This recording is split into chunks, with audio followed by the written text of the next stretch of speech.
Hello दोस्तों, welcome to my channel civil service mania. मैं स्निग्धा। आज हम डिस्कशन करने वाले हैं हमारी जो सीरीज चल रही है food production and nutrition management की। उसकी एक टॉपिक है सिलेबस में जिसका नाम है food based dietary approaches to eliminate hunger. Hunger को हम फूड बेस्ड कैसे डाइटरी अप्रोचेस दें, किस तरह की डाइट हम मेंटेन करें ताकि हंगर को हम एलिमिनेट कर सकते हैं, इसके बारे में आज हम डिस्कशन करेंगे। तो चलिए शुरू करते हैं। तो हंगर को कैसे डाइटरी अप्रोचेस से एलिमिनेट किया जा सकता है। जैसे कि आप लोग को पता है कि जो डाइटरी अप्रोचेस होगा, हम हंगर को अगर डाइटरी अप्रोचेस के साथ एलिमिनेट करना चाहेंगे तो हमें कुछ इमीडिएट स्टेप्स भी लेना होगा और कुछ लॉन्ग टर्म सॉल्यूशन भी चाहिए होगा।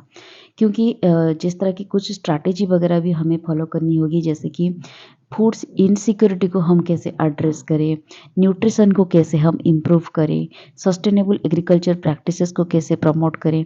ये सारी चीज़ें अगर हम कर सकते हैं तो कहीं ना कहीं हम हंगर को एलिमिनेट कर सकते हैं फूड के बेसिस पे। कई बार क्या होता है, मैं आपको समझा दूं, गवर्नमेंट भी बहुत सारे इनिशिएटिव्स लेती है ताकि हंगर को, जो पॉवर्टी हमारी होती है, पर्टिकुलरली हंगर क्यों होता है, पॉवर्टी के जो रीजन होता है, मेन रीजन होती है पॉवर्टी। हमारे पास बहुत सारे लोग होते हैं जिनके पास इनकम अच्छी खासी नहीं होती है।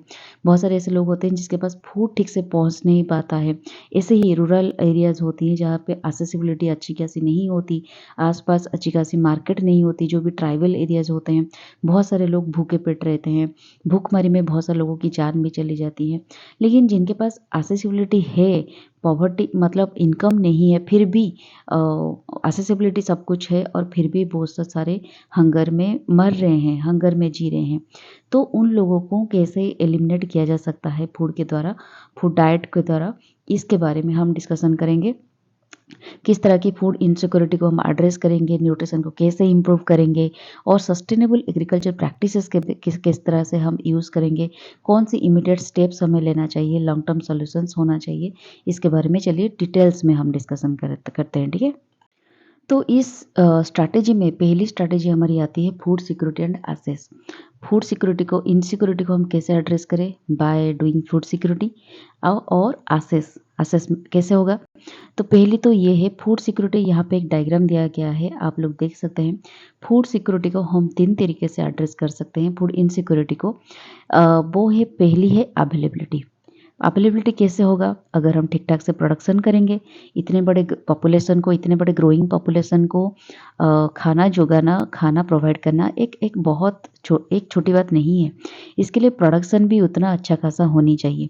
इसलिए प्रोडक्शन पे ध्यान देना होगा, प्रोसेसिंग पे ध्यान देना होगा, क्योंकि आजकल की दुनिया में लोगों को अच्छी खासी प्रोसेस्ड चीज़ों को भी अच्छी खासी लोग यूज़ करने लगे हैं। तो प्रोसेसिंग को भी ध्यान देना होगा। वाटर एंड सॉयल, इसका ऊपर भी ध्यान देना होगा, क्योंकि विदाउट वाटर, विदाउट सॉयल ना कि कोई क्रॉप प्रोडक्शन नहीं हो सकती।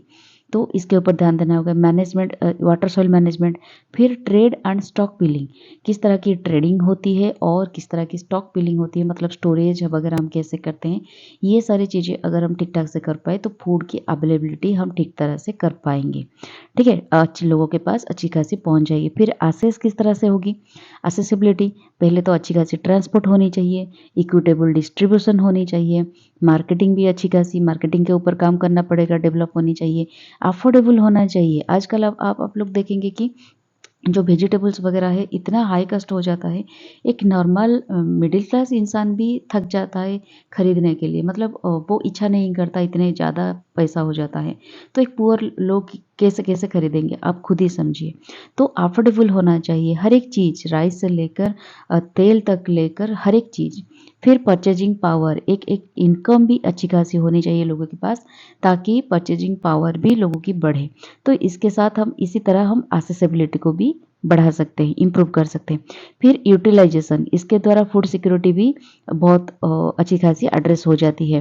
तो यूटिलाइजेशन कैसी होगी, गुड हेल्थ इंडिकेटर्स, हम मतलब जो भी खाना खा रहे हैं हम देखेंगे कि उसमें हमारी हेल्थ के ऊपर क्या बेनिफिट पड़ रहा है, ये हमारे हेल्थ के लिए अच्छा है नहीं है। गुड, हमारे हर एक वक्त हेल्थ के ऊपर ध्यान देना, कंसर्न करना जरूरी है। हम जो भी खाना खा रहे हैं वो न्यूट्रिशियस फूड है कि नहीं, इसके ऊपर भी ध्यान देना होगा। फूड सेफ्टी क्वालिटी, जो भी मार्केट में आ रहा है खाना वो कितना सेफ़ है, उसके ऊपर वो जो खाना आ रहा है वो हम सेफ़ खाना प्रोवाइड करें ताकि लोगों के पास कुछ बुरे चीज़ ना जाए, ठीक है? इसके ऊपर भी ध्यान देना होगा। फिर क्लीन वाटर, वाटर भी जो कंज्यूम कर रहे हैं हम वो क्लीन है कि नहीं, इसके ऊपर भी ध्यान देना होगा और सैनिटाइज़ेशन के ऊपर भी ध्यान देना होगा। ये सारी चीज़ें अगर चेक हो जाती है तो हमारी फूड सिक्योरिटी की जो मिशन है, जो गोल है वो कहीं न कहीं अचीव हो जाती है, ठीक है? तो इसी तरह इसीलिए ये बात बहुत ही मायने रखता है कि हमारे एक्सेसिबिलिटी को इंश्योर किया जाए। The foundation of eliminate hunger is ensuring that everyone has access to enough nutritious food.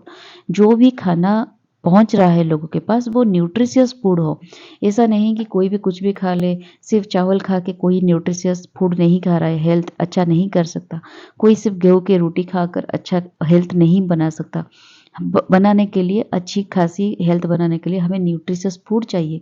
हर एक विटामिन मिनरल्स की कॉम्बिनेशन वाला फूड चाहिए जो कि हमें अच्छी खासी एक्सेसिबिलिटी के ऊपर काम करते हुए प्रोवाइड कर सकते हैं। और ये कैसे इम्प्रूव्ड होगा?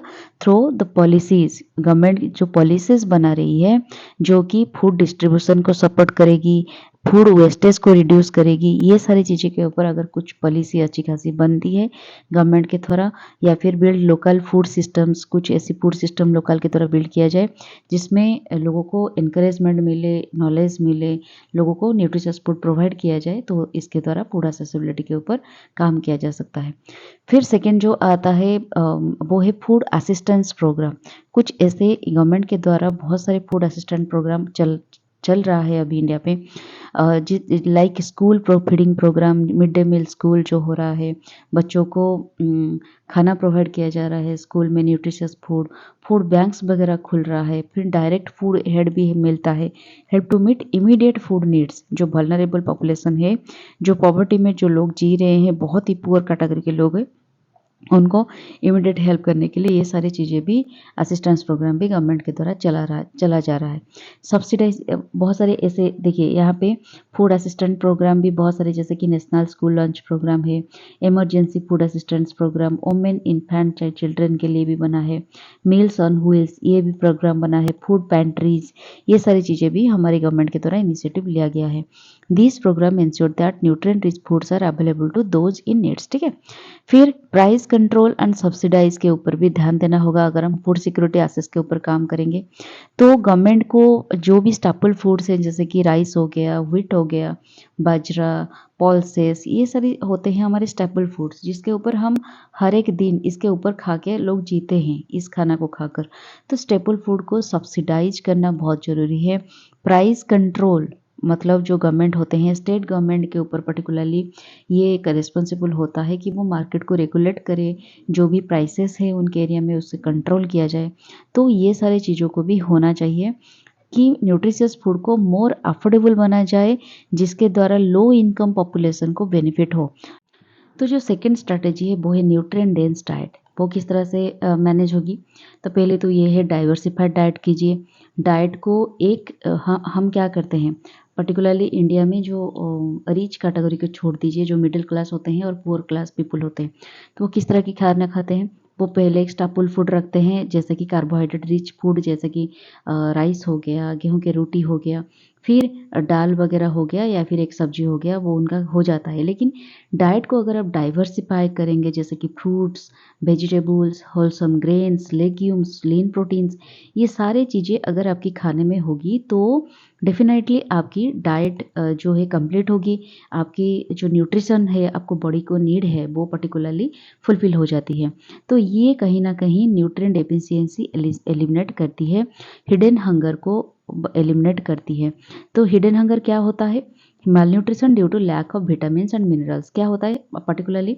हम हंगर में जब भूख लगती है हमें कुछ भी खाना मिलता है हम खा लेते हैं, और पुअर पीपल जो पर्टिकुलरली होते हैं वो कुछ भी मिलता है तो खा लेते हैं। इसमें तो भूख मिट जाती है, लेकिन उनके बड़ी जो न्यूट्रिशन और मिनरल, विटामिन मिनरल्स ये सब नीड करती है, वो फुलफिल नहीं होती, उसकी बॉडी की भूख मिटती नहीं है। तो जिसकी वजह से क्या होती है, धीरे धीरे डेफिशिएंसी होते होते होते होते एक दिन बूम हो जाती है। मतलब एक बड़ी आकार से एक डिजीज़ बाहर निकल के आती है, जिसको काफ़ी बार लोग अगर ट्रीटमेंट करेंगे तो अच्छी खासी ठीक होती है, या फिर अगर पॉवर्टी के वजह से ठीक नहीं कर पाते तो वे डेथ की कॉज बनती है। तो इसे बोलते हैं हिडन हंगर, कि हमें पता नहीं चलता बॉडी को कब डेफिशिएंसी हो जाती है। तो पहले से ये सारी चीज़ों को, बॉडी को कुछ भी डेफिशिएंसी ना हो, इसके वजह से डाइवर्सिफाइड डाइट होना बहुत ज़रूरी है। ये एक चीज़ है। फिर सेकंड चीज़ है बायोफोर्टिफिकेशन। बायोफोर्टिफिकेशन क्या है कि हम हमारे आजकल जो साइंटिस्ट वगैरह है वो सब ट्राई कर रहे हैं, हम क्रॉप कैसे बायोफोर्टिफाइड क्रॉप्स को ग्रो करें, ताकि एक जो प्लांट उग रहे हैं उसमें कुछ higher level of essential nutrients present हो, जैसे कि आयरन, जिंक, विटामिन ए, ये सारी चीज़ें एक क्रॉप के अंदर हो, जिसको खा के जो कि न्यूट्रिएंट डेफिशिएंसी को घटाएगा। Particularly regions with poor dietary diversity, जो एरिया में लोग खाना ठीक से नहीं खाते, पुअर डाइट मेंटेन कर रहे हैं, वो सारे एरिया में हम ऐसे कुछ क्रॉप्स उगाएं, जैसे कि हम मान के चलिए राइस उगाते हैं, तो राइस को अगर हम बायो फर्टिफाइड कर दें, ऐसे कुछ राइस वेराइटीज़ हम लेके आए रिसर्च के द्वारा, जिसमें हम आयरन, जिंक, विटामिन ए, ये सारे चीज़ों को, एसेंशियल न्यूट्रिएंट को उसमें डाल के हम एक सीड बना सकते हैं, हाइल्डिंग वैरायटी या फिर हाइब्रिड वैरायटी।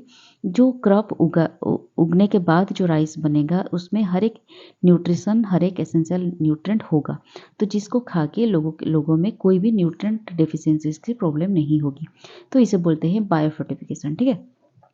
फिर फोर्टिफाइड फूड मतलब जो हमारे जो स्टापल फूड है, जैसे कि फ्लोर, हम जितने सारे व्हेट फ्लोर, कॉर्न फ्लोर, जो भी फ्लोर्स खाते हैं, वो राइस, सॉल्ट, ये सारी चीज़ें को फोर्टिफाई किया जाता है विथ विटामिन एंड मिनरल्स, जिसको खा के क्या होता है, हम माइक्रोन्यूट्रिएंट डेफिशिएंसीज को एलिमिनेट कर सकते हैं वल्नरेबल पॉपुलेशन में, ठीक है। ये तीनों चीज़ों अगर हम कर सकते हैं तो कहीं ना कहीं हम हंगर को बहुत हद तक फूड बेस्ड डाइटरी अप्रोचेस में एलिमिनेट कर सकते हैं। फिर हमारा जो थर्ड स्ट्रैटेजी आता है वो आता है sustainable agriculture and local production.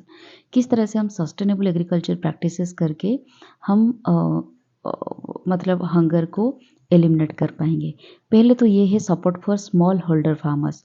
जो स्मॉल होल्डर फार्मर हमारे इंडिया में जो बिग फार्मर्स होते हैं बहुत कम है, पर्टिकुलरली नॉर्थ इंडिया में कुछ एरिया जैसे उत्तर प्रदेश, मध्य प्रदेश, ये सारे एरिया में, पंजाब, हरियाणा, ये सब एरिया में बहुत बड़े बड़े फार्मर्स होते हैं। और साउथ में अगर आप देखेंगे उस तरह से केरला, तमिलनाडु, आंध्र प्रदेश, ये सारे, महाराष्ट्र, कर्नाटका, ये सब एरिया में भी काफ़ी बड़े बड़े फार्मर्स होते हैं। लेकिन बाकी जितने सारे एरिया हैं उसमें फ्रैगमेंटेड लैंड्स बहुत सारे हैं, इस वजह से स्मॉल होल्डर फार्मर्स की जो क्वांटिटी है हमारे इंडिया में बहुत ज़्यादा है। अगर हम स्मॉल होल्डिंग फार्मर्स में सस्टेनेबल फार्मिंग प्रैक्टिसेस करें और उनको, स्मॉल होल्डर फार्मर्स को कुछ रिसोर्सेज को एक्सेसिबिलिटी कर दे, जैसे कि सीड्स वगैरह अच्छी, जो हाइब्रिडिंग, हाई यील्डिंग वेराइटीज़, हाई जो बायोफोर्टिफाइड सीड्स, वो हो गया, वाटर टेक्नोलॉजी, ये सब सारे प्रोवाइड करें, तो कहीं ना कहीं ये फूड प्रोडक्शन को इंक्रीज भी करेगा और लोकल फूड सिस्टम को रेजिलियंस भी होगा। इसके द्वारा कहीं ना कहीं प्रोडक्शन बढ़ेगा, और प्रोडक्शन बढ़ते ही लोग क्या करेंगे, लोगों के पास एक्सेसिबिलिटी बढ़ेगा और फूड इनसिक्योरिटी कहीं ना कहीं एड्रेस होगा। फिर क्लाइमेट रेजिलिएंट क्रॉप, हम जो भी क्रॉप उगाते हैं वो अगर क्लाइमेट रेजिलिएंट होता है तो डेफिनेटली हमारी जो क्या होता है, प्रोडक्शन है वो कहीं ना कहीं वो इंक्रीज होगा, उसमें कुछ फर्क नहीं होगा। हमारे जो इंडिया की एग्रीकल्चर है वो नॉन इरिगेटेड है, मैक्सिमम रेनफेड एग्रीकल्चर है, एग्रीकल्चर के रेन के ऊपर डिपेंड है। और हमारे आजकल के जो ज़माने हैं, क्लाइमेट तो बहुत चेंज होती रहती है, कहीं फ्लडिंग हो रही है, कहीं और महीने तक बारिश नहीं होती है, तो इसी वजह से क्रॉप फेल्योर ज़्यादा होती है। लेकिन अगर हम क्लाइमेट रेजिलिएंट क्रॉप उगाते हैं, जो कि ड्राउट रेजिस्टेंट हो, फ्लड रेजिस्टेंट हो, अदर क्लाइमेटिक स्ट्रेस को रेजिस्टेंस हो, तो इसमें क्या होती है, हमारे क्रॉप की यील्डिंग में कोई डिफरेंस नहीं आएगी। तो फूड सिस्टम हमारा कहीं ना कहीं इंश्योर हो जाती, अच्छी खासी इंश्योर हो जाती है, और जिसके वजह से हमारे हंगर, रिस्क ऑफ हंगर को भी हम एड्रेस कर पाते हैं। फिर अर्बन एग्रीकल्चर, आजकल के ज़माने में आप देख सकते हैं जो भी अर्बन एरियाज़ डेवलप हो रहे हैं, वहाँ पे बहुत सारे बिल्डिंग्स वगैरह बन रहे हैं, कल्टिवेटेड लैंड धीरे धीरे घट रहा है, तो इसके वजह से लोग धीरे धीरे अर्बन एग्रीकल्चर में इंटरेस्ट हो रहे हैं, जैसे कि rooftop gardens, community farms, vertical farming, ये सारी चीज़ें भी इनकरेज हो रही है। और एक फोर्थ स्ट्रैटेजी है, वो है एजुकेशन एंड बिहेवियरल चेंजेस। ये एक बहुत ही इम्पोर्टेंट चीज़ है, क्योंकि बहुत सारे लोगों के पास इस चीज़ों के बारे में अवेयरनेस नहीं होती है कि हंगर क्या है, हिडन हंगर क्या है, हमें क्यों न्यूट्रिशियस फूड खाने की ज़रूरत है। ये सारी चीज़ों के बारे में लोगों के पास अवेयरनेस नहीं है। हेल्थ कितना इम्पोर्टेंट है, ये भी लोगों के पास अवेयरनेस नहीं है। तो इसके लिए एजुकेशन एंड बिहेवियरल चेंजेस होना बहुत ज़रूरी है। इसके लिए हम क्या कर सकते हैं, न्यूट्रिशन एजुकेशन प्रोवाइड कर सकते हैं। जितने सारे कम्युनिटीज़ है, सेल्फ हेल्प ग्रुप है, उनको हम अगर टीच करा सकते हैं कि बैलेंस डाइट की इम्पोर्टेंस क्या है, हमें क्यों बैलेंस डाइट करनी चाहिए, पोर्शन कंट्रोल करना चाहिए, न्यूट्रिएंट डेंस फूड क्यों खाना चाहिए, जो कि इंडिविजुअल को एम्पावर कर सकती है to make better food choices and improve overall nutrition. हमारे बॉडी का जो न्यूट्रिशन को हम कैसे डेवलप कर सकते हैं, उसके द्वारा क्या होगा, एक अच्छी बॉडी होगी तो अच्छी माइंड होगी, अच्छी माइंडसेट होगी, आप सोसाइटी में उसी तरह से अच्छी खासी जी पाओगे, सब कुछ चीज़ों को कंट्रोल कर सकते हो। देखिए, जैसे कि मुझे पता है, आज आज एक वक्त पे मैं ये समझ रही हूँ, पहले मुझे भी खाने के ऊपर इतना कंट्रोल नहीं था, जो भी मिलता था मैं खा लेती थी। और खाना जो नॉन वेज खाना हो गया या फिर मसाला द्वारा जो युक्त जो खाना हो गया, वो भी कहीं न कहीं लोगों को पसंद होती है, तो मुझे भी कहीं न कहीं था।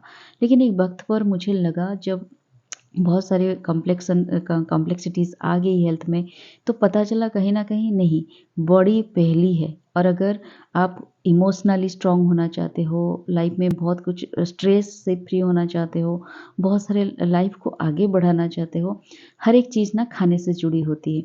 आप अगर खाने को ठीक कर लेते हो, न्यूट्रिशियस फूड खाते हो, सही फूड सही टाइम पे खाते हो, लाइफ में बहुत सारी चीज़ें चेंज हो जाती है। तो अब आप कभी ना एक्सपेरिमेंट करके देखो खुद के ऊपर, किसी के ऊपर करना नहीं है, खुद के ऊपर एक्सपेरिमेंट करके देखो ना, आपको मज़ा आएगा। आपको खाना ना एक, जैसे आप देख सकते हो कि बहुत सारे सेलिब्रिटीज़ होती हैं, बहुत सारे पॉडकास्ट आते हैं यूट्यूब में, जब सब कहते हैं कि खाने के ऊपर क्यों इतना इम्पोर्टेंस दे रहे हैं, क्योंकि उनको पता है, वो भुक्तभोगी हैं, वो ये सारी चीज़ें एक्सपीरियंस कर चुके हैं कि खाना, लोग ना एक तरह की खाना 1 साल 2 साल तक कैसे खा लेते हैं, ज़िंदगी भर एक तरह की खाना, वो बॉयल वाला खाना हो या फिर डिफरेंट डाइट, डाइवर्सिफाइड डाइट हो, कैसे खा लेते हैं। ये सारे खाने खाने के बाद ना जो जो चेंजेस आती है बॉडी में, माइंड में, जो सोल लेवल पे, आप ना ये फ़ील कर सकते हो। तो ये एक बार खाने के बाद ना दोबारा आपको ना वो अनन्यूट्रिशियस फूड खाने की मन भी नहीं करेगा। तो एजुकेशन होना बहुत ज़रूरी है लाइफ में। फिर कल्चरल अप्रोप्रिएटनेस क्या होता है, कई बार हमारे जो ट्रेडिशनल फूड प्रैक्टिसेस होती है, हमारे घर में जो पेरेंट्स खाते हैं, उनके दादा-दादी, उनके पेरेंट्स जो खाते थे, वो सब उनके थॉट्स हैं, खाना इस तरह से खाना चाहिए, बहुत-बहुत खाना चाहिए। तो ये सारे जो अप्रोचेस होता है, ये कहीं न कहीं हमारे फूड सिस्टम को, हमारे हेल्थ सिस्टम को ख़राब करता है। तो ये सारी चीज़ों को ना हमें कहीं न कहीं मतलब चेंज करना होता है through education and awareness program, ठीक है? ये इम्प्रूव डाइट को इम्प्रूव करता है while respecting local custom and preference, ठीक है? हमें लोकल कस्टम को भी रिस्पेक्ट करनी है, हमें हमारे ट्रेडिशनल फूड सिस्टम को भी रिस्पेक्ट करनी है, लेकिन एक न्यूट्रिशियस वे में, एक हेल्दी वे में, ठीक है? Empowering communities by combating education with cultural sensitivity, communities can be empowered to make informed decision about the diets and nutrition। Communities को अगर हम एम्पावर करेंगे, टीच करेंगे, उनको अवेयरनेस देंगे, तो कहीं न कहीं ये हमारी डाइट डिसीजन को, न्यूट्रिशन को भी कहीं न कहीं चेंज करेगी, ठीक है?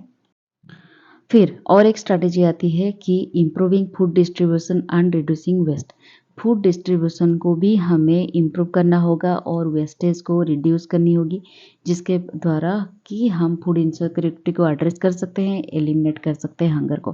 कैसे? सप्लाई चेन को एफिशिएंट करना होगा, streamlining food supply chains and improving storage facilities को भी हमें इम्प्रूव करना होगा।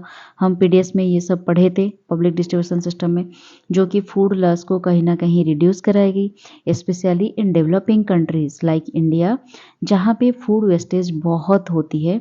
उस एरिया में हमें अगर स्टोरेज फैसिलिटीज़ को डेवलप किया, फूड सप्लाई चेन को स्ट्रीमलाइन किया, तो ये सारी चीज़ें रिड्यूस हो जाती है। फिर रिड्यूसिंग फूड वेस्टेज, ये कैसे करेंगे? पब्लिक अवेयरनेस कैंपेन करना होगा हमें, कुछ गवर्नमेंट पॉलिसीज़ वगैरह बनानी होगी। बहुत सारी गवर्नमेंट पॉलिसीज़ भी है जो कि फूड वेस्टेज को रिड्यूस करने में उसकी एम रखी हुई है, गोल रखी हुई है at household and retail. अब हाउस होल्ड में भी फूड वेस्टेज के लिए कुछ इनिशिएटिव लिया गया है और रिटेल सेक्टर में भी, जो कि redirect edible food to those who need it. बहुत सारे ऐसे गवर्नमेंट के द्वारा या फिर एनजीओज के द्वारा कुछ प्रोग्राम चलाया जाता है ताकि आपके पास अगर कुछ खाना है जो आप नहीं खा रहे हो, या फिर ऐसे कुछ चीज़ें हैं जो आप बहुत दिनों से पड़ा हुआ है आप नहीं खा रहे हो, आप जितने सारे भूखे लोग हैं बाहर उसको दे सकते हो, या फिर इस तरह बहुत सारे एनजीओ संस्था है जिसमें आप फूड प्रोवाइड कर सकते हो। वेस्टेज फूड जो क्या करते हैं, अपने आसपास के जो लोग होते हैं जिनको नीडी पीपल होते हैं, जिनको खाना नहीं मिल पाता, उनको वो जाकर प्रोवाइड कर लेते हैं। तो जिसमें क्या होती है इनिशिएटिव लाइक ऑगली प्रोड्यूस, ठीक है, ये एक इनिशिएटिव है जहाँ पे markets also help reduce waste by selling food that might otherwise be discarded. ये क्या करते हैं, वेस्टेज फूड को सेल करते हैं, गरीब लोग को बांट देते हैं, जिसमें फूड वेस्टेज को मिनिमाइज किया जाता है। फिर डिस्ट्रीब्यूशन को ऑप्टिमाइज किया करना है हमें, कैसे? By improving both supply chains and reducing waste, more food can reach those in need contributing to the elimination of hunger. ठीक है, ये एक बहुत ही इंपॉर्टेंट स्ट्रैटेजी है, वो है empowering women and addressing gender inequality. Women को अगर एम्पावर किया जाए फूड सिक्योरिटी में, क्योंकि देखिए अगर आपकी ओपिनियन क्या है मुझे नहीं पता, मुझे ऐसा लगता है कि जो लोग घर की जो महिलाएं होते हैं पर्टिकुलरली उनके हाथ में होती है खाना वगैरह, क्योंकि मैक्सिमम जो लड़कियां होती हैं, मैक्सिमम जो महिलाएं होती हैं, वो घर में खाना बनाती है, सबको परोसती हैं। अगर वो ही न्यूट्रिशन के बारे में अवेयर ना हो, उनको नहीं पता क्या न्यूट्रिशन है, क्या है, हमारे बॉडी को क्या नीड है, उनके पास ठीक से लर्निंग नहीं है, अवेयरनेस नहीं है, तो बाकी के लोग वही खाएंगे जो वो बनाएंगे, ठीक है, वो जो प्रोवाइड करेंगे। तो महिलाओं का वोमेन एम्पावरमेंट होना खाने के बारे में बहुत ज़रूरी है, हंगर हिडन हंगर को एलिमिनेट करने के लिए। तो वुमेन रोल फूड सिक्योरिटी में क्या है? वुमेन ऑफन प्ले की रोल इन फूड प्रोडक्शन, ठीक है, फूड प्रोडक्शन में, न्यूट्रिशन में वुमेन का बहुत ही की रोल होता है इन डेवलपिंग कंट्रीज। अगर वुमेन की एजुकेट किया जाए, उनको ठीक रिसोर्स प्रोवाइड किया जाए, डिसीजन मेकिंग पावर उनको दिया जाए। हमारी जो सोसाइटी है एक पैट्रियार्चल सोसाइटी है जहाँ पे मेल की बहुत चलती है, तो अगर बहुत सारे वुमेन के पास क्या होती है, डिसीजन मेकिंग कैपेसिटी भी नहीं होती है। अगर उनको सही डिसीजन दिया जाए कि या फिर तुम जो बनाओगे हम वही खा लेंगे, तो क्या होती है, तो अगर कोई अवार्ड मतलब सॉरी कोई वुमेन के पास अवेयरनेस हो, अच्छी खासी नॉलेज हो, तो वो ये सारी चीज़ों को हैंडल कर सकती है अच्छी खासी। तो इसी वजह से वुमेन एम्पावरमेंट होना बहुत ज़रूरी है फूड सिक्योरिटी को, अगर हम एनहांस करना चाहते हैं या फिर डाइटरी आउटकम्स को इम्प्रूव करना चाहते हैं। फिर gender sensitivity programs and at reducing hunger should take into account gender specific needs as women and children are often the most affected by food insecurity. देखिए ये कैसे होता है, बहुत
हमारा जो नेक्स्ट स्ट्रैटेजी है वो है addressing poverty and emergency response. Address poverty को कैसे एड्रेस किया जाए, इनकम जनरेशन प्रोग्राम, बहुत सारे ऐसे गवर्नमेंट के द्वारा प्रोग्राम बनाया गया है जिसमें आप इनकम जनरेशन कर सकते हो, गवर्नमेंट के द्वारा सपोर्ट मिलता है, इंसेंटिव्स भी मिलता है। Providing communities with opportunities for economic development, startup वगैरह गवर्नमेंट की तरफ बहुत चलाया गया है। वोकेशंस ट्रेनिंग प्रोग्राम भी चला जा रहा है, और access to credit can help lift them out of poverty, poverty दूर करने के लिए गवर्नमेंट की तरफ बहुत सारे ऐसे असिस्टेंस प्रोग्राम चला जा रहा है जो आपकी हंगर को डायरेक्टली, मतलब हंगर के साथ डायरेक्टली लिंक्ड है। आप इनकम जनरेट कर सकते हो और आपके हंगर को भगा सकते हो। बहुत सारे सोशल सेफ्टी नेट्स वगैरह बनवाया गया है गवर्नमेंट के द्वारा, जैसे कि कैश ट्रांसफर होता है, food vouchers, other forms of social safety nets, जिसके द्वारा वल्नरेबल पॉपुलेशन को परचेस फूड कर सकते हैं, and other essential goods reducing the risk of hunger, जिसके द्वारा आप जो वल्नरेबल पॉपुलेशन है उनको ये सारी चीज़ें मिलती है टाइम टू टाइम, ताकि वो अपने खाने को अपने खान जो हंगर है उसको मिटा सके, न्यूट्रिशियस फूड के ऊपर जा सके, डाइट को डाइवर्सिफाई कर सके। फिर इमरजेंसी क्राइसिस रेस्पॉन्स भी, उसको कैसे एड्रेस किया जाता है। Rapid response to food crisis इसके द्वारा होता है कैसे, in regions affected by conflict, जो कन्फ्लिक्ट एरिया है जहाँ पे नेचुरल डिजास्टर वगैरह है, इकोनॉमिक डाउनटर्न्स है, रैपिड इंटरवेंशन है, ये सारे एरिया में इमीडिएट फूड एड भी प्रोवाइड किया जाता है गवर्नमेंट के द्वारा, रिलीफ वगैरह दिया जाता है जहाँ पे साइक्लोन होती है, फ्लडिंग होती है बहुत सारे एरिया में। जिसमें इंक्लूड फूड रेशन के द्वारा दिया जाता है, थेराप्यूटिक फीडिंग प्रोग्राम दिया जाता है, जो कि मालनरिश्ड चिल्ड्रन है उनके लिए भी इमरजेंसी कंडीशन में दिया जाता है।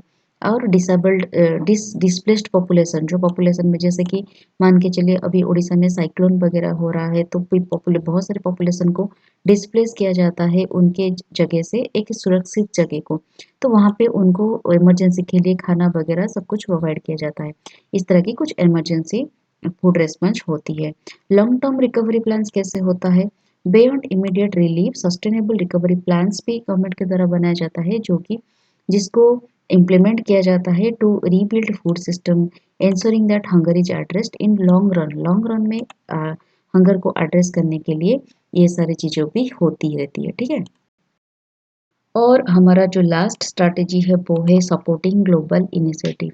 हमारे ग्लोबल मतलब ग्लोबल में वर्ल्ड में डिफरेंट एरिया में जो बड़े बड़े डेवलप्ड कंट्रीज हैं वो टाइम टू टाइम इनिशिएटिव लेते हैं हंगर को इरेडिकेट करने के लिए। इसको कहीं ना कहीं हमारे इंडिया भी काफ़ी बार बहुत सारे ऐसे प्रोग्राम में सपोर्ट कर चुके हैं, और उसको सपोर्ट करना भी होगा क्योंकि इंडिया एक भास्ट पॉपुलेशन कंट्री है, नंबर वन पॉपुलेटेड कंट्री है, और सबसे ज़्यादा हंगर हमारे इंडिया में भी है। तो ग्लोबल में जो भी इनिशिएटिव लिया जाता है उसको इंडिया सपोर्ट करता है ताकि वो अपने हंगर पॉपुलेशन को इरेडिकेट कर सके। United nation sustainable development goal एक बनाया है जिसको एसडीजी भी बोलते हैं, गोल 2, जहाँ पे जीरो हंगर एक उनका एम है, ठीक है। This goal aims to end hunger, achieve food security, improve nutrition and promote sustainable agriculture by 2030 के अंदर।